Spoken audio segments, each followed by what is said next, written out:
Well, hey, and welcome to another episode of Beetle Dustino coming at you again today with yet another video and yet another review video. I'm going to try to get these going. I'm going to be trying to have more and more of these as I kind of feel like this is how I want my channel to kind of evolve.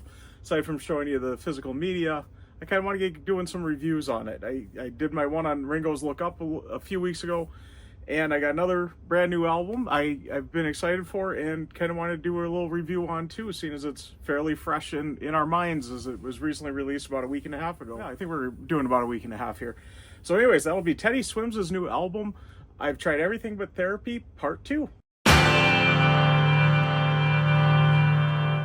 So yes, we got Teddy Swims' new album. So if you're not familiar with Teddy Swims, really awesome guy. R&B, soul, singer-songwriter kind of category. They also kind of list him as country. I don't get it, but I don't know. I guess I don't understand modern country either, so But anyways, we got his new album out that just came out on January 24th, 2025. So I'm about a week and a half shy on this here now. So, but my copies kind of arrived a little late. I always film about a week in advance, so rarely am I right on the ball, unless if it's something Beatles related. I'll try to be a little more on the ball. But because of this, I can show you the new album and also do my review because I've been enjoying it for quite a while here.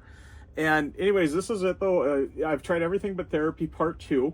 So this is his second studio album. His first one was obviously I've Tried Everything But Therapy Part 1.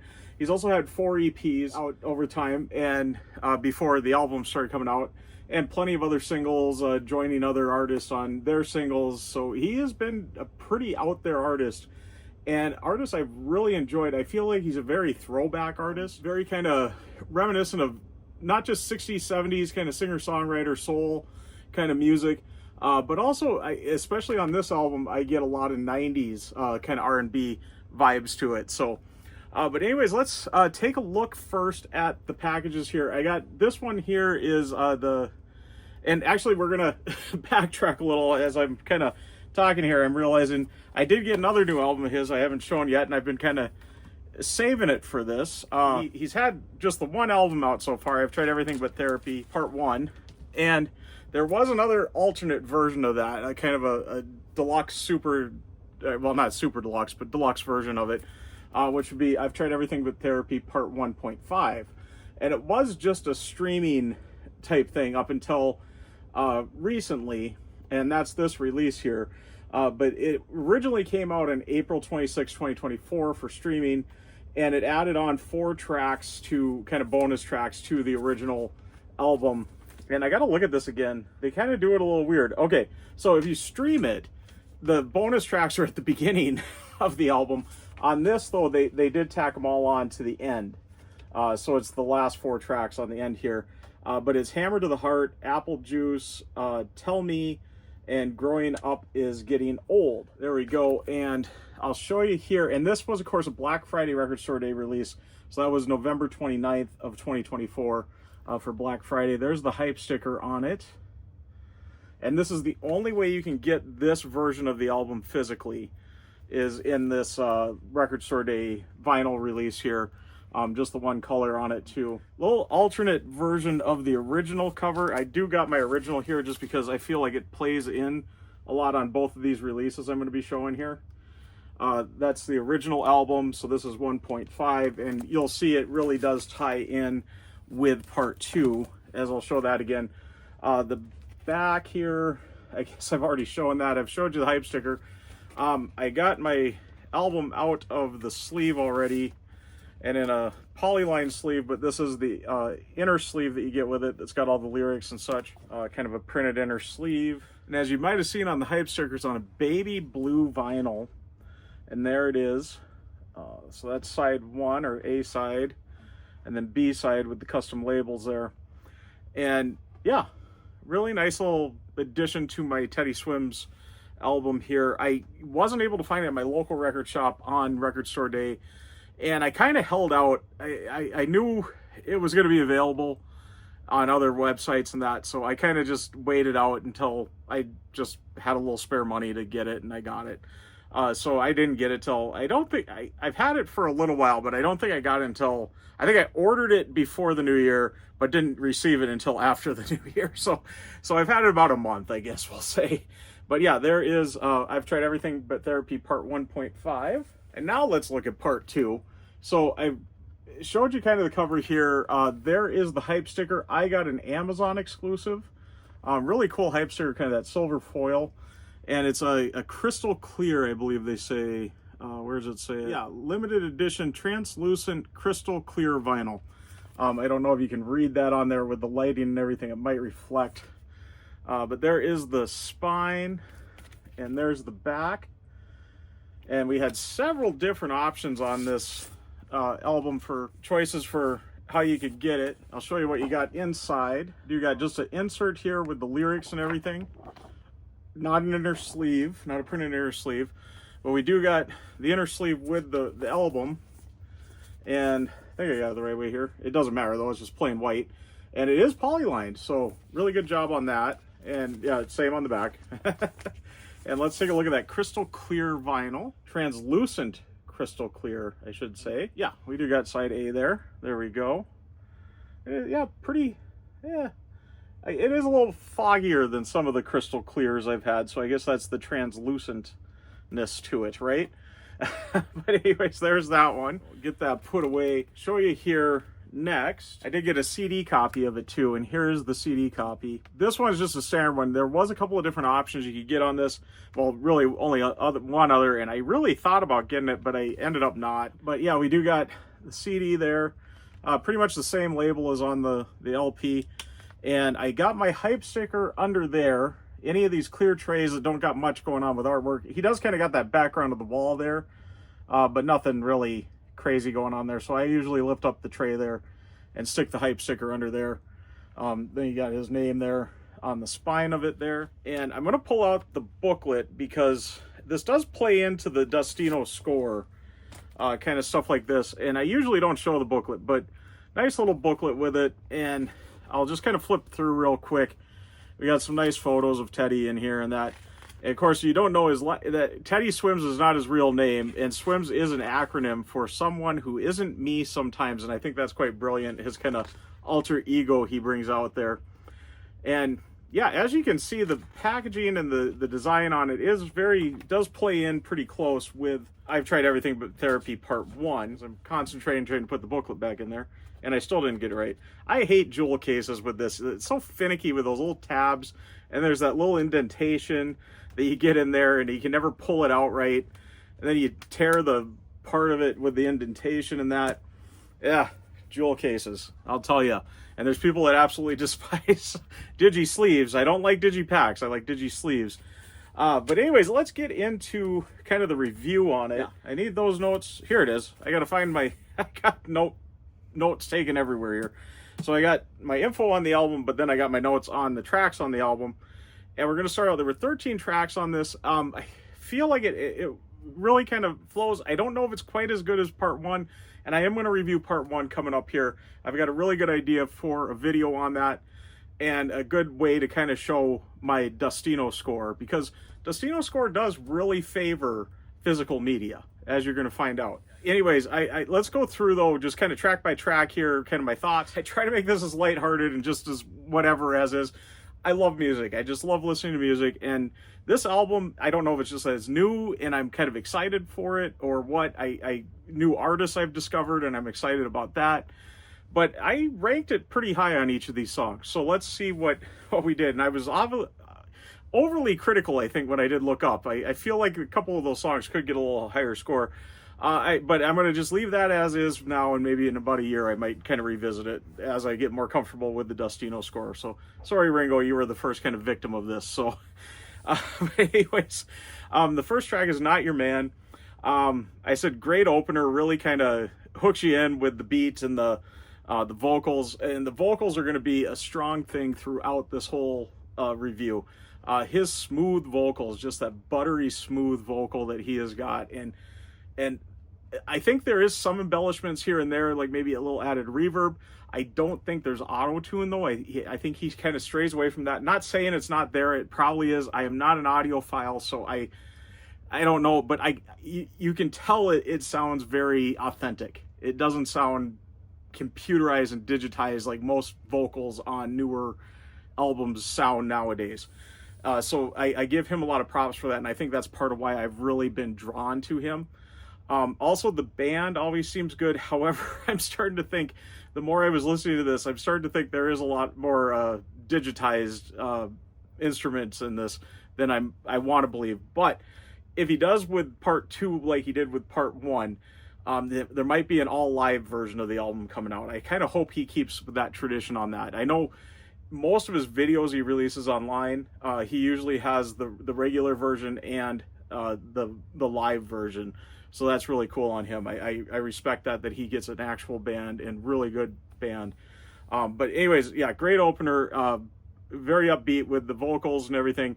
Now, most of these lyrics are a little down, kind of depressing. It's him working through his stuff. He's tried everything but therapy, you know, and and he's working through a lot of breakup and a lot of that, and, you know, bad relationships that seem good and aren't great.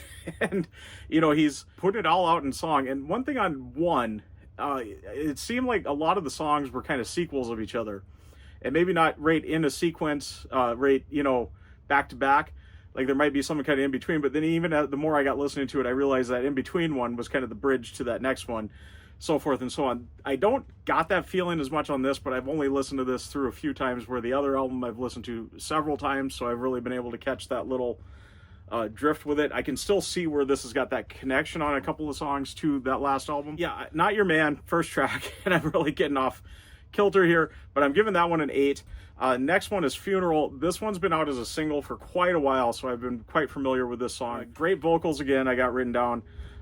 Known as a single for a while, but seems I've known it longer. It's kind of one of those songs where it's kind of so good that, you know, it feels like you've known it for years. But I think that's part of his throwback sound with this too, that it could place well in like 70s R&B or 90s R&B, kind of, you know, kind of in those categories. It's a pretty good song. I said, love the smooth vocals on the chorus with the drums. His voice really sounds great with the drums. However, I was trying to find out if the drums were real or not, and not some drum machine, and I'm not sure. I know it seems like part 1, the drums seemed more authentic to me. In this one, I'm not getting it as much, but I'm still giving the track an 8.5. I think it's a pretty strong track. I've really loved the song Funeral ever since I've heard it. Third track, we finally slow it down a little with You're Kind of Crazy, and I caught this. It's Y-O-U-R, not Y-O-U''RE. It's You're Kind of Crazy. So not you are, but you're kind of crazy. I thought the little play on words was good with that, and I don't know if everybody catches that, but still. But yeah, it slows it down just a little bit. Still really smooth vocals. I said I'm going to be saying that a lot on this. I just love his voice. And this one, not quite as good as the first 2 tracks. I'm giving it a 7.5 on that. Now, number 4, track 4, another one that's been out as a single for quite a while, and I've known it for quite a while, and absolutely love it. It's probably one of my favorites of his already. That is part of my note there. Anyways, it's Bad Dreams.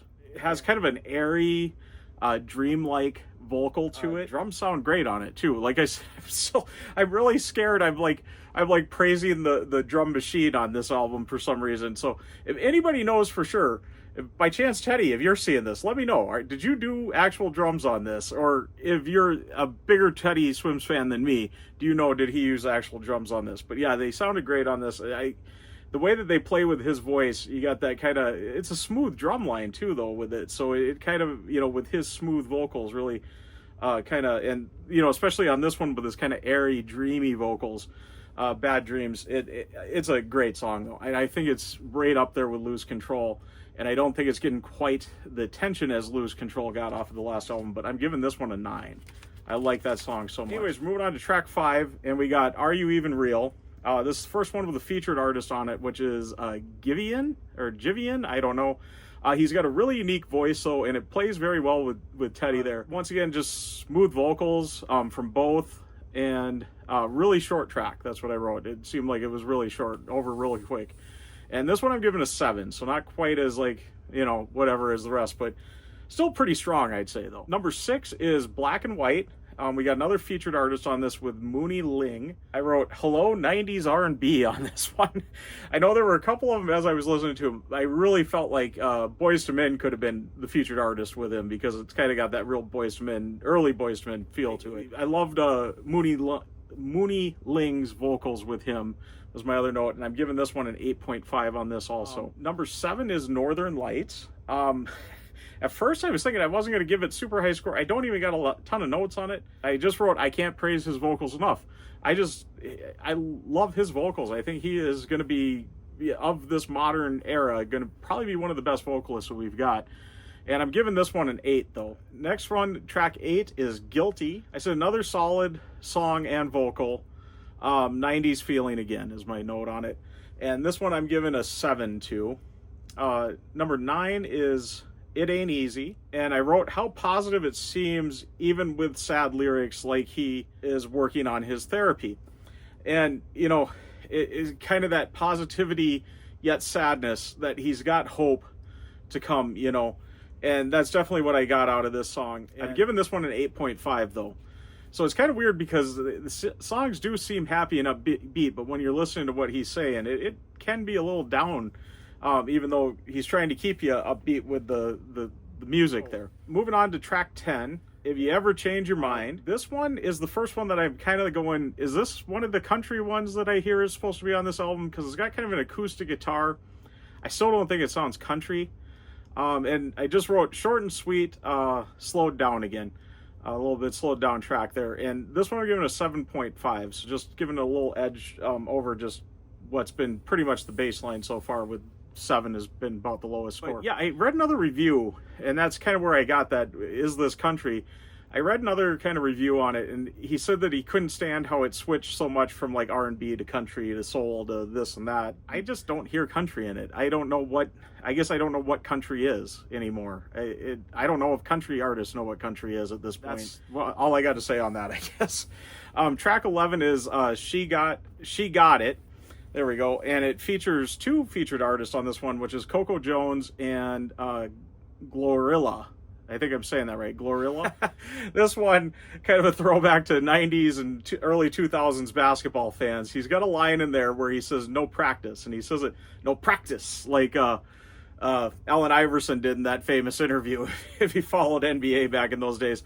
And I'm pretty positive that's where he got that from. As a matter of fact, we'll throw a little Allen Iverson clip in here. When you just talk about practice, we sitting here, I'm supposed to be the franchise player, and we're in here talking about practice. Well, Coach, I mean, listen, we're talking about practice. Not a game. We're talking about practice. Yeah, if you listen to the track, you'll hear that in there. So, and again, throwing back to the 90s, early 2000s there, it's got that 90s vibe again, and it works well with it. The rap works well with it. I said, I'm usually not the biggest rap fan, but it just kind of blended in well, and it didn't seem out of place to me. But I am so open to most music, so it's kind of, I think that's what it is, why I can tolerate it being country on there, and why I can tolerate a rap being on there all of a sudden, and kind of that 90s R&B throwback, or that singer-songwriter 70s kind of vibe, soul vibe in that. I think that's why I like this album, because if I just got music playing in the background, I kind of like a good variety of modern music, older music, different genres. I want it all. So if I'm just sitting down to listen to an album, like if I'm driving in the car, I usually want just my music on. But if it's like in an environment where it's everything, and that's why I think I'm open to this album, because it seems, you know, kind of that variety like I like there. So variety is the spice of life, right? But anyways, so that's track 11, and I gave that an 8. I don't know if I said that yet. And I did say, yeah, if I ever change your mind, I gave it 7.5. So moving on to track 12, which is Hammer to the Heart. And if you were paying attention when I talked about 1.5, Hammer to the Heart was one of the bonus tracks on there. So this has been out there for quite a while, because it was on the 1.5 version of the album before this. So it feels kind of recycled is what I wrote. It's still a good song, and it works well with the other tracks on this album, so it does fit into place. So not gonna, you know, knock it for that, but I'm giving that one an 8, though. It is a pretty solid song. So the last track, She Loves the Rain. Another really short one. I remember. I don't think I wrote this down. I think it's about 2.5 minutes. It's not very long. Acoustic guitar on it again. So does that make it country again? I don't know. Quite slowed down in a good way to kind of end off the album, kind of bring you down a little, and kind of slow it down and just kind of say out, and especially with that acoustic guitar and his voice with the acoustic. I said, love these slowed down acoustic tracks with his smooth vocals. And a great closing track. Lyrics leave us with hope for Teddy. That's what I wrote there. And just another solid song. And I'm giving this one an 8 on that. So that should have us for the full album there. So averaging it out with 13 tracks and what the scores I gave, pretty solid score coming out here. So the album average was 7.96. So pretty good on that. Almost 8s on every single track. Flow and the vibe of the album, that's kind of one of my next categories there. Is it too long? Does everything kind of match together? Yeah, I think it does. And I think there's enough distinction between part 2 and part 1. There's still enough similarities that you definitely know that they're a sequel to each other, but enough distinction. Like I said, it feels a little more manufactured. I hate saying that, but it's kind of what it feels like. It's still got a good flow and vibe on it, and I'm giving that an 8. I think it's just about the right length. I think it's just about, about 40 minutes, I think is what it is, and I think that's about a perfect album, between little over 30 to 40 minutes. I think that's a perfect album right there. And then just the flow of it, how each track moves with each. I think they did a good job on it, placing everything there and whatnot. So the artwork and liner notes and such, like I said, I wanted to show the booklet in the CD here because that had a lot of pictures and stuff where the LP package really didn't. You just got the front and the back really on it, and that's it. So wanted to take all that into effect with the artwork. And I think there are other packages with it and different LP packages. So speaking of that, as that's going to be the next category too, and that it does kind of play in with this. So your package options on it, there is a LP, a standard LP, which is orange, believe it or not black. There's a signed LP, which is black, and that one does look like, from the pictures I saw online, looks like it's got a booklet or something a little more with it. So that might be where you're kind of getting a little more artwork with the LP. There's also an orange sunrise and an orange sunset vinyl, so 2 different ones there. And plus there's a milky clear Barnes & Noble's exclusive. So I think the package on that one would be very similar to this one. And from what I saw, that orange sunrise, orange sunset, and the standard orange one, I think all is about the same. There's a signed CD version too, so just like this, but signed. There's also an orange cassette and an alternate, or no, that's the alternate. There's a standard black cassette, and then the orange cassette is the alternate one. So we got 3 different kind of packages or formats on that, and then several different options on each package. So the artwork and liner notes, so as I was saying, I'm going to give an 8.5, just given what I know is else out there. Plus, I think the artwork and the pictures and everything in here, you got the full lyrics, the who plays on each track, the production, everything, all that information is on here. You do got the lyrics and all the production information on the insert in the LP. So yeah, I'm thinking an 8.5 for that. And then with all those packages that I read off, yeah, I think we're getting a 9 with that. I think it really does. The only thing that's really going to get a 10 ever is if it's got like a super deluxe set. So say like Sgt. Pepper's, that's going to get a 10, more than likely. Even for artwork and liner notes, that's going to get a 10 too. So I mean, kind of seeing how that plays. But so yeah, it's got everything but that super deluxe set.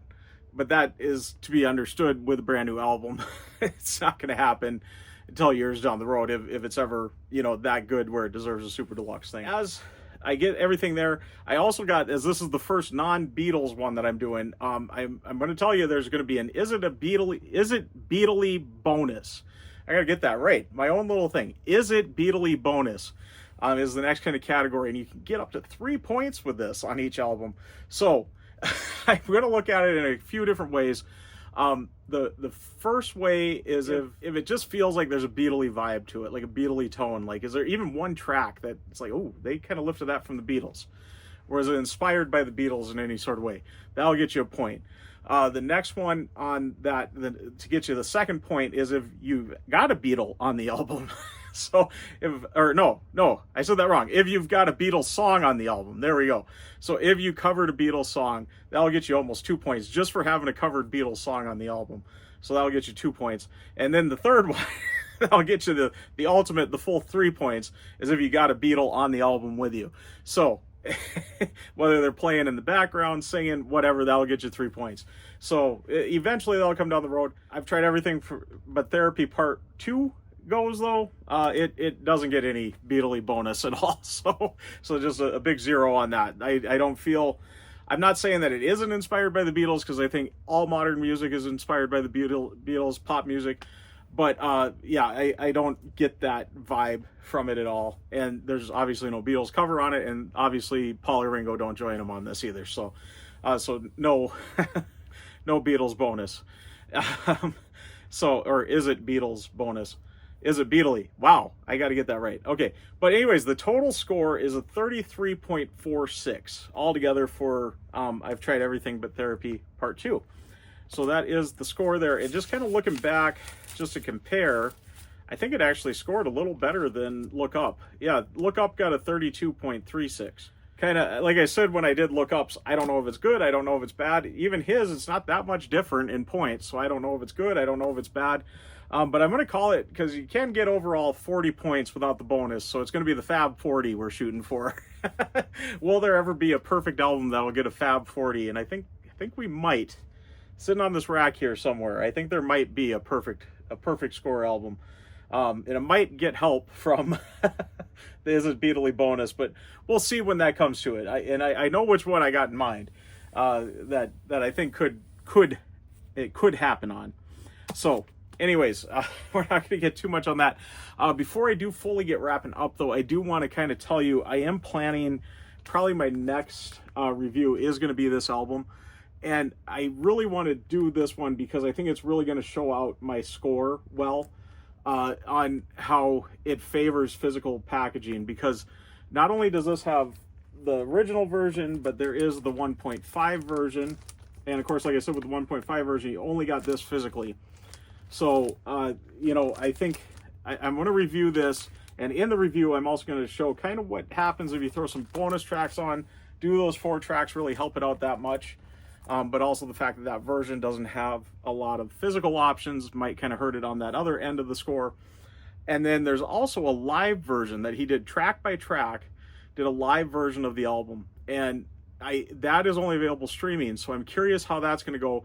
First off, is that live version of the track going to favor any better points-wise, song by song? I don't know. I got to sit down and analyze it a little better and with that more critical thinking on. And then also the fact that there's no artwork, packaging, anything. Well, there's artwork, but it's very limited. So how is that going to affect that score? I'm really curious how that would kind of score out. So I'm going to kind of do those 3 versions of the album all together. The standard version, the 1.5, and the live version. I kind of want to do them all together. I think that's a really unique one to kind of start that off with and really kind of be my prototype for the Dustino score. And kind of show off that Dustino score on how it will work well for whatever album. That is going to be, I'm not going to say it's going to be my next video. I'm not going to say it's going to be, at least within the month of February. We're probably going to see that. So towards the end of the month here, probably. So I'm listening to it all right now and trying to, get it soaked into my head a little more. And then I'll sit down and really critically listen to it one afternoon. And then we'll go from there on that. And probably right before I film, which is what I did with part 2 here, I listened to the album really good this morning when I woke up and took some kind of more critical notes than just, listening to it in the car or whatever throughout my daily life there. Really just sat down just to listen to it. Anyways, I am going to get fully wrapping up as I feel like this is getting a little long. And hopefully I'll get some views on this. I don't know how my Beatles fans kind of move towards Teddy Swims, if anybody else but me is even into them. That's into the Beatles like I am too. But I really think if you haven't tried him out yet, please go try him. He's a great artist, a great vocalist there and everything. And I think he's a pretty decent songwriter too, as he does write all these songs. I'm really impressed by that, because that doesn't seem to be something that goes on a lot lately. Give him a try, really do. Start with, Lose Control, start with The Door, the new one, Bad Dreams, stuff like that, Funeral. Those big singles that he's got out so far have been really good. So give those a try and see what you think, and kind of go from there on that. And just know that if you like Lose Control, you'll like that whole part 1 album, you know, and part 2 probably more than likely. If you like Bad Dreams, you're gonna like that, because it does feel like it all kind of lives in the same universe there, lyrically from song to song. It's not like, and each song is different. It's not like it's one long song. It's like each song is very different, but lyrically he kind of brings back, and you'll see that as you're listening to it, or hear that, I should say. You'll hear that connection with, you know, the previous song, or the song, you know, 2 songs before and stuff. But anyways, I really feel like I'm rambling. I'm going to be fully signing out. Before that, I do want to thank all my subscribers, and thanks to any new subscribers. And if you haven't subscribed yet, please do, and do hit the notification bell so you know when I got new videos coming out. Also, please give the video a like. It really does help out the channel. And like I always say, if you've stuck around to this point, you must like it. So please give it a like, and do leave a comment. I love having a discussion with everybody. Let me know your thoughts on Teddy Swims' new album. Have you listened to it yet? Have you listened to any Teddy Swims? Let me know your thoughts on Teddy Swims himself. Yeah, that should be some good topics. And I'm going to get fully signing out because I feel like I'm getting lost here. All right, Beetle Dustino signing out.